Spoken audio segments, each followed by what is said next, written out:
masigi guest of honor ki phangphang la election biba kai najariba Dr. K.S. Didel Singha, Professor, Department of Linguistics, Assam University, Silchar, Haujuji, na General Secretary, Assam Manipur Mai, Center Parishad ki General Secretary, Abiliba,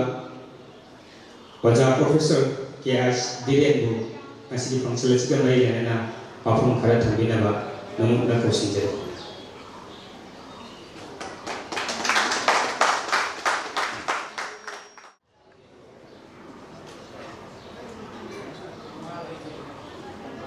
Namakada Chingu Tongnang Minto Chingu Chengen Naru Pandalba Chingu Awang Minto Ipudo Umaki Mapanda Torabanana Kuramzari Aduga Nasigi Ipudo Awang Asibu Ikai Kumaba Narupa Amadu Ipudo Om Masigi Sangen Sangavali Thoram Masigi Mai Tambala Nation Riba Malengi Apunba Maitai Lining Luki President Kuman Chawa Maitai Loyana Masigi Chief Guest Chief Guest matangda ay mayamda apun khaytang ay lauthok charange Chief Guest Amnin of Law School Honorable Deputy Speaker Assam Legislative Assembly mahak se ngasigi program se jawgi mahak CM Sadhana loirabani adubu jamna maru eba Chief Minister के program में लेबना मरा मरेगा मान programme से मतम संग जवाब नमजदरे अमुतन लौथोक पिर मुहाजना ऑनरेबल डिप्टी स्पीकर ना इमामदा वाथम लपदगी इन मां की लोक संजरगा माया मफम दाहनी लौथोक चलनी अदुगा गेस्ट ऑफ ऑनर की पंभंगलांदा इलेक्शन बिल बा Vidyapati Sanjam chairman in charge Sanamahi temple board government of Manipur Aduga Y Mairaba Among Secretary General Universal Friendship Organization Imbamanga General Secretary Kangla Phamtho 64 Wajasi Dr. Ambedkar National Awardee Aduga Nabasandra Maitai President Umang Lai Kanbalu Kanba Apandalu Koina Ukalai Kanaba Aduga N.D. Joy Kumar Singh President Assam Manipuri Sahitya Parishad Assam Aduga K.S.S. Kamlakanta Singh Retired Headmaster Joragul MA School Aduga Special Invitee Namram Tongkok Kuman Vibrant Koirei Apok Lamaru Amadi Nasigi Mang the election Biba Matik Magun Lairaba Ipai Pal Singh Waja Singh Laigu Ichalache Amadi Baru Mapang Mayam Pun Mako Ikok Namdana Kuramjay Amadi Ayaki Thamoy Goiba Nungsibadu Mayam Mapang Uche Ngasi Malengi Apunba Maitai Lining Look Jorapur Kasar Asana Ipudo Uhungi Laisan Sankabagi Thoram Thogai Panthoki Baisi Jamna Itahasi Oiba Manipuri Punai Sigi Uyarida Iduna Lehogadaba Adugumba Uyariki Tanka Kamani Heshan Adunai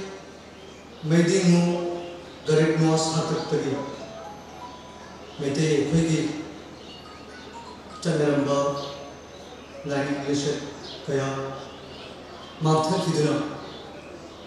मरे चैथना लेयोबा मैते अखोई मैते नि हादना सक्का सबदा जामन मरे ओइबा एगी ना lining अमदी अखोई फिजे चक्सा लोइना अखोई नोमरी पुंशिदा चंद्रम्बा थोगाई पुनमक्सिंग से मांथरलोबा मतुंग नसिदी मतंगी अयोनबा मतंगी अवनबा अमदी मतंगना पुरकना अखोई काउथोरबा इपा इपुगी लाइनिंग लिचत ना पुंगमा अमुक हन्ना हिंगत हनबगी ममी अमदी हिंगत लपगी ममी सिंग उबदा थमोइदा पेंजै नुवाइजै मैते अमुक ओइना बेहा मैते नि हादना सथोक सबोक्स मरमदी मालेमदा लेबा मेवे कांगुप खुदिमकना मसागी लोन मसागी ना मसागी लाइनिंग अमदी मसागी कांगुप सेक्शन ना शेंदुना कदाई करी सोइगदगे अमदी करी करन तोदना सफर खोंजेन असिदा अखोइसु जाहोनो कन्ना होनरलिबा मतम अमनी मसिगी 21st century अदुबु अखोइदी नसिसु मदुगी खोंजेन अदुदा जावबो नंबगी अखोइदा थौना से युवार को हाजिन अदुबु नसि मालेमगी अपुनबा मेटली लाइनिंग लो जराकुन कसा असामना यामना अचो थौदाम लोगिदना अखोइगी मानुरबा अखोइगी इपाई कोगी ना अमदी अखोइगी मानुरबा अखोइगी लाई तुम कया अमुक खन्ना नहोंगना ताबो नुंदगी पुथोकना नसीगी मेटे खुनाई मफुंदा सेनदसी उबदा थमादा पेन पक्ष अमदी मालेमगे पुनबा लाइनिंग लो जराकुन कसा असामदु हन्ना हन्ना थगछ नसी मालेमगे पुनबा लाइनिंग लो जराकुला इपुदो अहुंगी थोबल फंगनबगी दम इपुदो अहुंगी संगलेन संगारे अदुबु मसीगी थोबाय से मालेमगे पुनबा मैतै लाइनिंग लुक खतरी नते मालेमदा लेबा मैतै खुनाई अखोइगी लेंगाय द्रब मैतै खुनाई अखोइगी तोफम तोप इथोन हैबसे इथंजन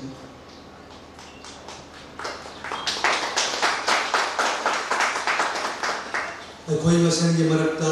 पुकनिंग वखल तिनदबा लैरंबा जाय पोकमिनबा मचिन मनाव फाव वखन मानदबा मरक मरक्ता तोनान तोनान लंबिदा चटपा यावदबा नते इपा इपुगी पौरोदा सफु युवान फाव थेने हाइनरिदन अदुबु अखोइगी सक्कम नामन अखोइ से कनानो हाइना थेरपदा अखोइगी सक्कम अमदि अखोइगी उनसी मरे नसी के टाइमंदा सक्का पदा अखोइ नसीदी तुमिने लेदना अखन थोक्ते अखोइ मसन उनसी लेदना अखोइ मसन अमत्त ओदना अपुनबा सक्कम मसेंगतुना मालेमदा मैते हेबे जाति से हिंदू ले मैते अखोइगिसु इसागे टॉप टॉपा ना अखोइ टॉप टॉपा लोन अखोइ टॉप टॉपा लाइनिंग लेजे हेबसे मसी तापसे अखोइगी लेनफद्रब थोदाम हेबसे मसे थंजनी अदुगा अहाक जाम सामलतम लोजो मरमदी दाइस्ता पतिमगुन लेरबा अजा कयासु वांगम दिगदब लेबना हानिंग बकयाने अदुबु याम साना हाइदबदा अरोयबदा अखोइ मेते इचिनावसिन नसीदी अखोइ तुमदुर लेबा जाव मतम नत्रे अखोइ मांगा अदुन लेबा जाव मतम नत्रे अखोइ मसेन पुनसिनदना मेते इमागी मेते लोन मेते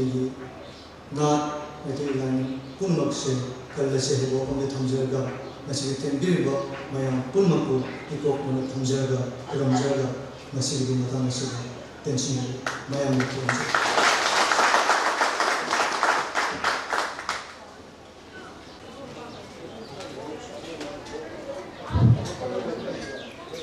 अहमदा mayam pura ko mana khramjari ngasi jai parba numit simu idaw ahum gi sanglen sangaba numit asida ikoi gi malem ga punma meitei layung lukki na sinja langja tuna sanglen sangaba gi thoram pamlok cheriba asida tinbiriba lakpiriba ahanba koigi ngasigi mifam masigi mifam makru ibiriba ikai khumnajaraba maroina meitei layung luk malem ga punma meitei layung lukki Presiden gi pamju pobirba ikai khumnajaraba oja kuman chawba meitei mathangda Chief Guest की Guest of Honor की हम लाउंगा लेकिन बिरिबा अजा होइना इकाई कुमनजरबा M Meghchandra Meitei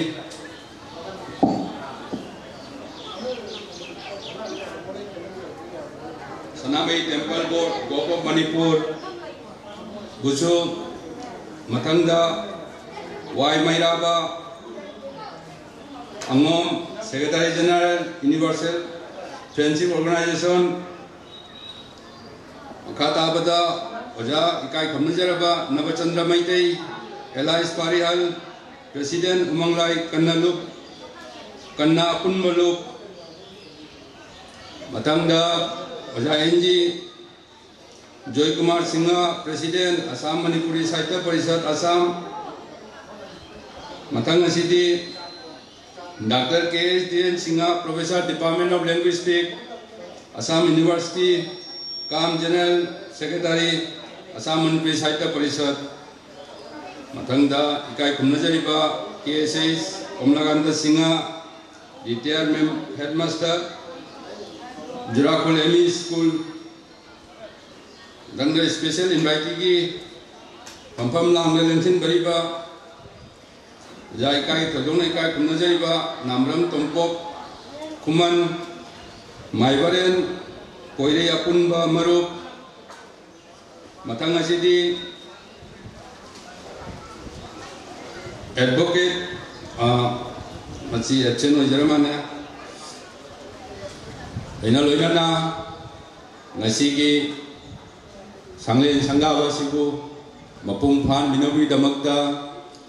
Lamdam Dagi Lembirapa Ojaguru Marup Mapang Ichaliche Mayam Punangpu Ahanda Ikai Khumnajaraba Loinana ko mana thuramjari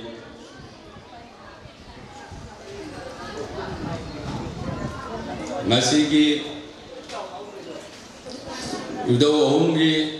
Sanglen Sangaba Asigi Samlapa Wahdo Aijaragadi Ekoigi Malengi Apunma Meitei Layung Luk Asitana sum ming asitana magi manungi thim jaujaraba loinana aikoigi prithvi asida laiba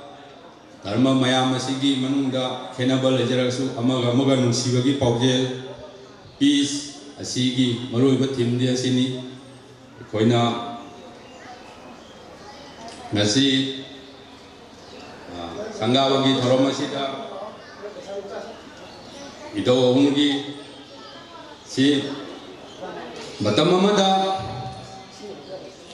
aikoi Meitei tamthiraba nonglei nungsit amana tayo naduna puraba lining laison aikoi gi nat punamakku thoina biramaga nathai nana chalurabagi matungda ngasidi